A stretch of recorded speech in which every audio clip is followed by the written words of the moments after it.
భారతదేశంలో artificial intelligence impact సదస్సు ఏదైతే ప్రపంచవ్యాప్తంగా టెక్ దిగ్గజాలు కావచ్చు, నేతలు కావచ్చు, అందరూ వచ్చారు. గత 5 రోజులుగా భారతదేశంలో సందడి చేశారు.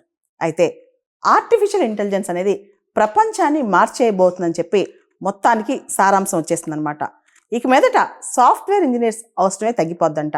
సాఫ్ట్వేర్ కంపెనీస్ రిలవెన్స్ ఉండదని కూడా వాళ్ళు చెప్పుకొస్తున్నారనమాట. సాఫ్ట్వేర్ కోడ్లు రాసేస్తాయి, పాటలు పాడేస్తాయి, చెప్పినట్లు వీడియోలు చేస్తాయి, కోరినట్లు ఫోటోలను మార్చి చూపించుద్ది. ఇదా అదే అన్ని పనులు ఏఐ చేసేస్తా అనమాట. మన సందేహాలకు సమాధానాలు ఇచ్చుద్ది. ఒక మనిషి కంటే అద్భుతంగా పనిచేస్తాయి. ఏఐ, రోబోటిక్స్ ఇవన్నీ కలిపి వస్తే అసలు ప్రపంచం మారిపోతుందా? ఇప్పటి వరకు మనం చేసే ఉద్యోగాలు లేకుండా పోతాయా? అంతేకాదు జాబ్ అనేది హాబీ అవుతుందా? అయితే ఉద్యోగం లేకపోతే మనకి డబ్బులు ఎలా వస్తాయి? ఫుడ్ ఎలా తింటాం? ఇదంతా పెద్ద క్వశ్చన్ కదా.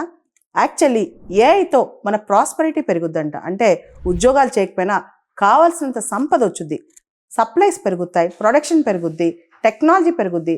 దాంతో మనుషులు కూడా జీవితాన్ని జీవిస్తూ ఉంటారు. జీవితం పని చేయటానికా, జీవించడానికా అంటే ఖచ్చితంగా జీవితం జీవించడానికే కదా. అయితే ఏఐ వచ్చిన తర్వాత మాత్రం ఏఐ మనిషికి సప్లిమెంట్ చేస్తాయి చాలా విషయాల్లో.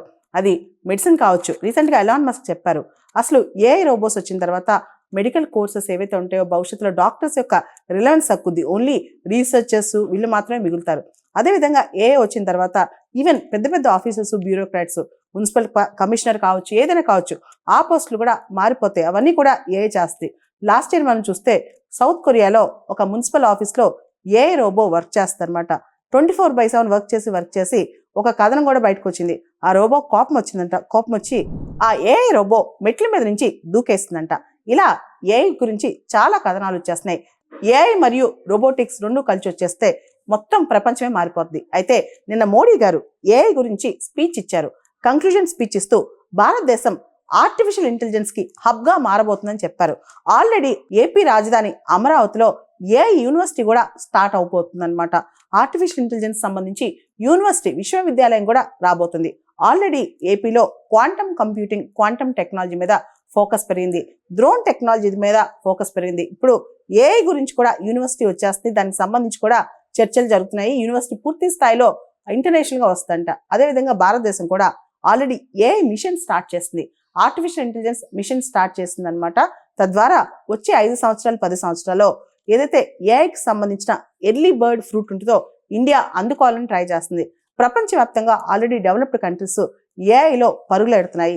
భారతదేశం కూడా దాన్ని క్యాచ్ చేయాలని ట్రై చేస్తుంది అనమాట. మొత్తానికి వచ్చే 5-10 సంవత్సరాల్లో ప్రపంచం యొక్క రూపురేఖలు ఏఐతో మారబోతున్నాయి. అయితే ఏఐ రాక మానవాళి మనుగడకే ప్రశ్నార్థం కాబోతుందా? అసలు మానవాళికే ఎగ్జిస్టెన్స్కే థ్రెట్ కాబోతుందంటే మనం దాన్ని ఎలా వాడతాం అనే దాని మీద చాలా ఆధారపడి ఉంటుంది.